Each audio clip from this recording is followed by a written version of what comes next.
शहीद हुए जवानों के शत विशत अधजले शरीर के टुकड़े, रेत के टीलों से ऊपर जाती लाशों के ढेर और कश्मीर की खून से सनी लाल रंग की सड़कों के दृश्य सामने आते हैं। उस पर मेरे प्रतिपक्षी महोदय का कहना ये कि मानवाधिकारों की अनुपालना करते हुए देश से उग्रवाद और आतंकवाद को समाप्त किया जा सकता है।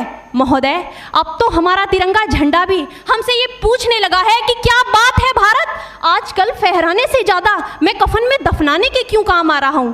महोदय, हृदय तो उस दिन फट गया जब बूढ़ी माँ अपने बेटे के चिथड़ों को देखकर बोली कि साहब, आप तो भर्ती में 1 इंच भी कम नहीं लेते, मैं आधा शरीर कैसे ले लूं।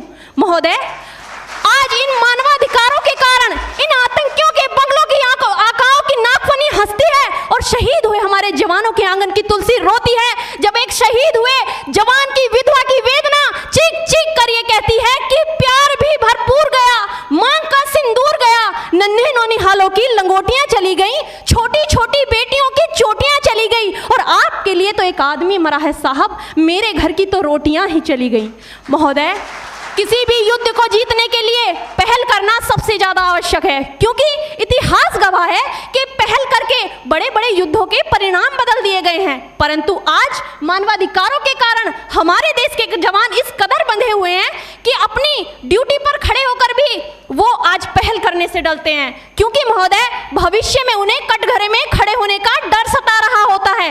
वो ये जानते हैं कि चाहे एक उग्रवादी की राइफल से निकलने वाली गोली को ये तय करना पड़े या ना पड़े कि वो किसे लगेगी, लेकिन हमारी राइफल से निकलने वाली हर गोली को ये निर्णय लेना पड़ता है कि चाहे वो किसी निर्दोष को लगे, दोषी को लगे या ना लगे, परंतु किसी निर्दोष को नहीं लगनी चाहिए। यदि ऐसा हुआ तो ना तो ये समाज हमें छोड़ेगा, ना ही तिल का ताड़ बनाने वाली ये मीडिया हमें छोड़ेगी। और महोदय, मानवाधिकार के तले किसी जवान को दबाकर युद्ध के मैदान में छोड़ देना कोई वीरता नहीं, एक आत्महत्या है। क्योंकि महोदय, फूल को श्रृंगार दो ये मुमकिन नहीं और एक वीर को झनकार दो ये मुमकिन नहीं। जो हाथ बांधे सेना के, ऐसे मानवाधिकार का पालन संभव नहीं।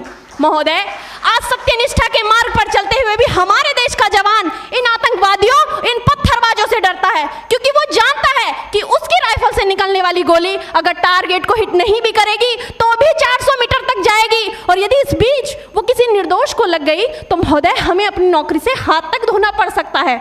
और महोदय, अपनी नौकरी को बचाने की खातिर एक जवान आज ये सोचता है कि चाहे सांप मरे या ना मरे, परंतु लाठी नहीं टूटनी चाहिए, क्योंकि आज हमारे देश के हालात कुछ ऐसे हो गए हैं कि चिरागों को हवाओं में उछाला जा रहा है, हवाओं पर भी रोब डाला जा रहा है। अरे हम ही तो बुनियाद है आंतरिक सुरक्षा की, और आज हमें ही नौकरी से निकाला जा रहा है।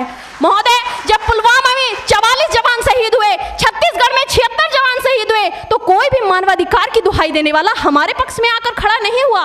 परंतु जब जेएनयू विश्वविद्यालय में एक देशद्रोही के द्वारा भारत तेरे टुकड़े होंगे, अफजल हम शर्मिंदा हैं जैसे देशद्रोही नारे लगते हैं, तो सारे मानवाधिकार के ज्ञाता आकर उसके पक्ष में खड़े हो जाते हैं। तभी तो क्या कहा था उस देशद्रोही ने कि तुम एक अफजल को मारोगे, हर घर से अफजल निकलेगा। तो मैं भारत की बेटी अपनी भारतीय सेना की तरफ से आज ये ऐलान करती हूँ कि उस घर में घुसकर मारेंगे जिस घर से अफजल निकलेगा, वो कोख नहीं पलने देंगे जिस कोख से अफजल निकलेगा। उठो देश के वीर जवानों, तुम सिंह बनकर दहाड़ दो और एक तिरंगा झंडा उस कन्हैया के सीने में गाड़ दो।